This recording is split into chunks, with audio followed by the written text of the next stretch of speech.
Hello. Today we want to visit about a subject called bootstrap sampling, and we're going to illustrate this mainly through an example. So here's what the example will look like. Voles, not to be confused with moles, are small rodents, and they look a lot like mice, and in fact sometimes they're called field mice. But they're not really mice. They're actually more closely related to lemmings, and some people say to hamsters as well.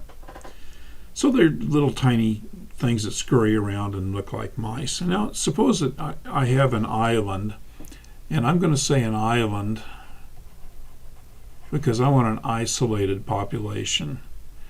And on this I've got a bunch of voles.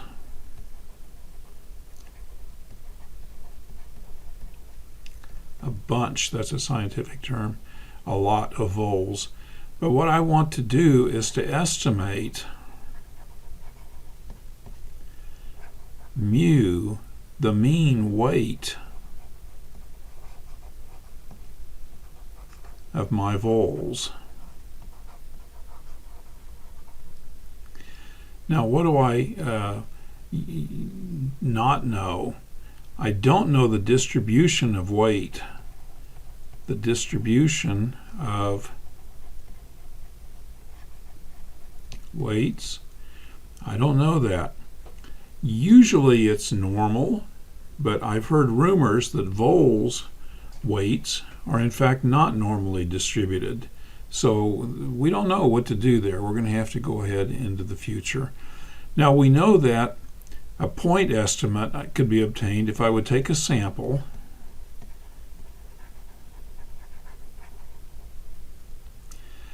and compute x bar, and that's going to be a point estimate of mu, and in some sense it's going to be the best point estimate of mu. But we know that preferable to just a point estimate is a 1 minus alpha confidence interval estimate of mu. So that's kind of the gold standard, and that's what we're after.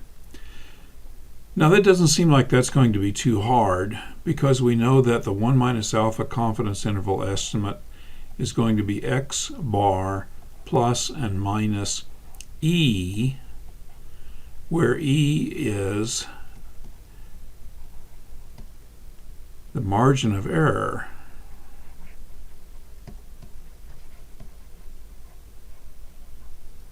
Or sometimes called the maximum error of the estimate. E is the margin of error. And how would we calculate E? Well, E would be calculated in most of these situations as a critical value, T alpha by 2, S over the square root of the sample size. Now, why use a T here? Well, we'd use a T because we know that x bar minus mu s over the square root of n has T distribution. But there is a proviso on that. That is, if x is normal. Now the central limit theorem implies that x bar is normal if x is normal. In this case, we've already said we really don't know about the weights of these voles. We've heard they're not normally distributed. The central limit theorem goes on or if n is large, and large would be greater than 30. Now, unfortunately, in this case, y, our sample is size n equal 20. Why is that? Well, it's because voles are hard to catch, and we were at the end of the season and didn't have much time to work on it, and all we could capture was 20 voles. So it's not ideal, but that's the data we have. But that means that the central limit theorem isn't going to help us here on normality of x bar, because we don't know that the population is normal, nor do we have a large sample. And so it looks like our usual procedure, the one we would call a parametric procedure, x bar plus or minus e, for calculating a 1 minus alpha confidence interval, isn't going to work. But there's something else we can do, and that is the Bootstrap estimate of 1 minus alpha confidence interval estimate of mu. And this technique, which dates from about 1979, is non-parametric.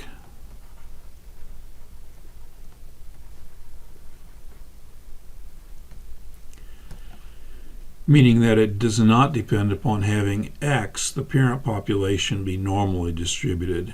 We don't care what that parent population was.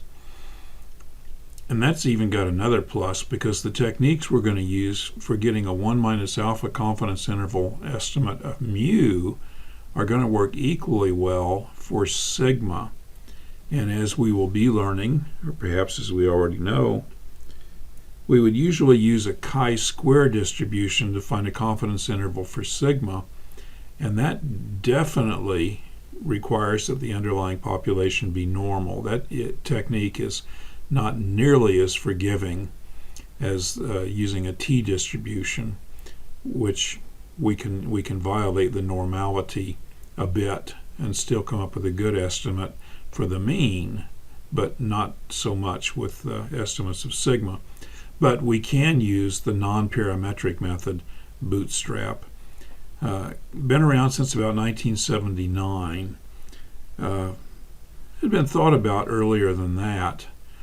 But in order to make this work, you really need to have a computer, because we're going to be taking a lot of samples. We're going to be doing something called resampling.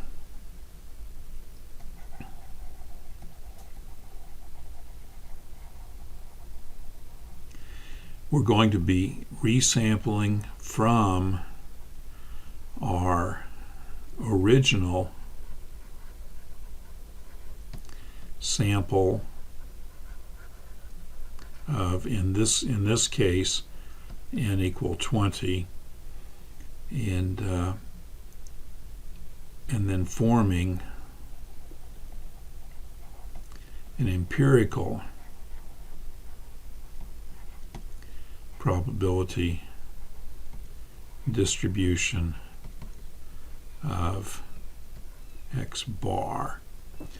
And I'm not going to go into the theory of this right now in this video, but it's the law of large numbers that pretty much tells us that this is going to be a viable technique, provided that we resample enough times, that we let our number of resamples get big. And I would think in this case big doesn't mean 30. Big means 1,000 or 1,500 or 2,000 or 2,500, really big. That's where the need for the computer comes in, because we're not going to be able to, in a practical sense, take paper and pencil and do those kind of resamples. Okay, well then how do we do this? Well, we're going to use technology, and R has wonderful routines for doing this, but Minitab has got routines also that are every bit as friendly as the routines in R. So I've pulled up Minitab here, and we've got a sample right here. My sample is the weight in grams of 20 voles. These are the 20 voles that we captured. Now we might, just out of curiosity, see if these 20 values appear to be from a normal population. And how do we do that? Well, I think the easy way, since we're already in Minitab, is to use the Statistics tab, and then we can use Basic Statistics, and then drop down to Normality Test. And if we do a normality test on the data that's in column C2, that's already selected, so I won't have to do anything with that. And we'll ignore percentile lines, but we will select the Ryan Joyner test. There are 3 that are offered, but we'll take the Ryan Joyner and put a title on here. And I wrote this title a few minutes ago and called it The Weights of My Voles. And if we just say OK, we will get a test of normality. Let's get our data out of the way so we can see this test of normality. Now, we know that if the data were perfectly normal, it would all fall right on this line that goes through this graphic. And you see the data doesn't fall on that line. I mean, it's sort of close, but not real happy with how that falls. There's another piece of evidence here also, is the p-value. Now, this p-value, in truth, would indicate that it's probably normal because the p-value is greater than 0.05. But that's just unfortunate that I got a sample of size 20 that was that fooled the test here, because when I look at the graphic, it doesn't look very normal to me. But the p-value would indicate it's borderline. Let's not jump in and feel like we can use normal statistics, though, because we're illustrating a non-parametric technique. So we're going to say the assumption of normality, while maybe valid, is kind of shaky, and we'd be better off using non-parametric methods here. So we are going to use the resampling technique known as bootstrapping. So here's how we do it, and it's simplicity itself. We're going to come up to Calculate, the Calculate tab, and we're going to resample. So down here we have an entry called resampling, and we can resample for bootstrapping with one sample function, and the only sample function we want is the mean right now. So we're going to say OK, that's what we'll select. Now we got to fill in this little menu here. The statistic we want is the mean. So there are other statistics that this routine will work with: mean, proportion, median, sum, variance, standard deviation. But right now we want the mean. Now, where is our sample? And our sample is in C2. That's filled in, and so that's okay. Now, how many times are we going to resample? And I'm going to resample 1,500 times. And exactly what does that mean? That means that I'm going to take the data in column 2, and I'm going to sample from this set of 20 with replacement. And I'm going to get a sample of 20 from this set, but I'm sampling with replacement.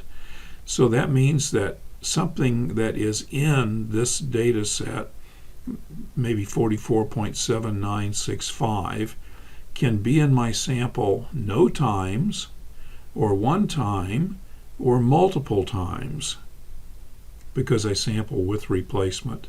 I pull something out, I write down what I've got, I put it back, mix them up, and repeat the process. That's why we need a computer, because we're going to do that 1,500 times, and that'll give me 1,500 values of the mean. And from those 1,500 values, I can form an empirical distribution of the mean. So I think we've got this. Well, let's look at the options here. The options are type of interval, and we want a two-sided interval here. We're building a confidence interval, and I want a two-sided confidence interval. And the confidence level doesn't have to be 95, but that's pretty usual. So we're going to use a 95% confidence level. And I don't think we need to store all 1,500 of those means, at least not for this particular illustration. So I'm going to uncheck that.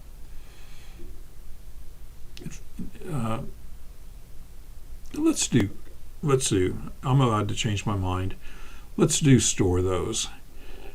And so I'll check the box, store in a column, and Minitab will take the first unused column here. And the base for my random number generator, if we wanted to repeat this and wanted exactly the same results, if we gave our random number generator a known seed, then every time we start with that seed, we can duplicate the results. I've put in 5559. That's optional, but that's one that I use so that I can repeat the results for troubleshooting in case, as I'm learning, I need to go back and look at something again. All right, so I think that's all we need right there. Looks pretty good. Let's say OK. And now if we're ready to resample, we'll say OK again. And wow, looky here in C3, we've got our 1,500 means, and I'm not going to scroll all the way to the bottom, but we've resampled 1,500 times from this set of size 20 from the C2 column, which is my original sample. Now here's a histogram of the means that are stored in column C3. And here's my 95% confidence interval. It's from 30.86 grams to 36.51 grams. So I think you got to be pretty impressed by how quickly these 1,500 samples were obtained and the mean computed and the histogram drawn. Now, how did we get the confidence interval? Well, the histogram would be a picture of the empirical distribution of our X bar. And the 30.06 would be a percentile. Now, what percentile would that be? Well, we've got, I think I'll go back to my graphics tab here for just a second with you. And maybe we'll even scroll up a little bit. When I get the empirical distribution,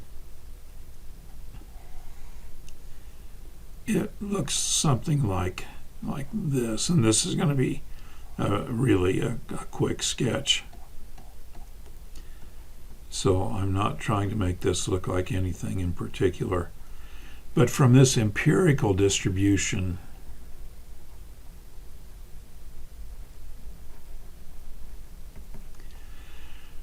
we can find P 2.5 and we can find P 97.5. Now these are percentiles. And you know, what does P 2.5 mean? That means a point that has 2.5% of the distribution below it. 2.5%. If this is P 2.5, then 2.5% of the distribution is below. And what about 97.5? If this is P 97.5, how much of the distribution do we have below? 97.5%. So in between these, how much of the distribution do we have? Well, in between, we would have 95%. And so we could be 1 minus alpha equal 95% confident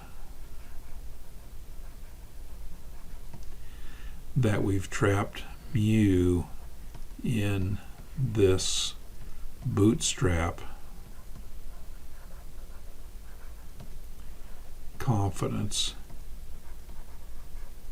interval. And what were these numbers? 31.46, I believe is what that number was. We'll go back and look at the Minitab graph in just a second, and 41.26. So our 95% confidence interval estimate of mu is 31.46, 41.26. And we did that without knowing what the underlying population was and without having a large sample. So pretty good. Now, could we estimate sigma, the standard deviation of weights? Yeah, we could, and we can get a 1 minus alpha confidence interval for sigma without using chi-square. Chi-square depends upon having a normal underlying population. If we don't have a normal underlying population, we can't use chi-square, but we can use a bootstrap sample. So why don't we just do that, see how much work that's going to be. Let's go to calculate.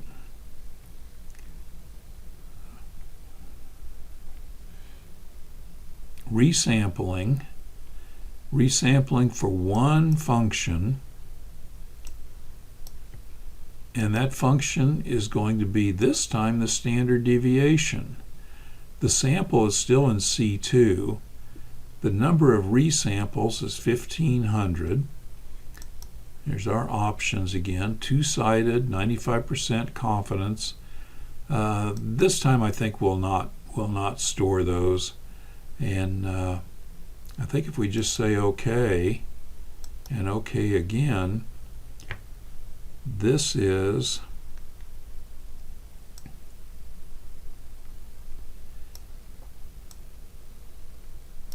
I wish this screen was a little bit bigger. Okay, this is a Bootstrap histogram for my sample of voles, 95% confidence interval, but this time for the standard deviation, not for the mean, and that would be from 4.7 to 8.5 grams. And you can see here the statistics for the observed sample and for the Bootstrap sample. There were 20 in the observed sample and 1,500 in the Bootstrap sample.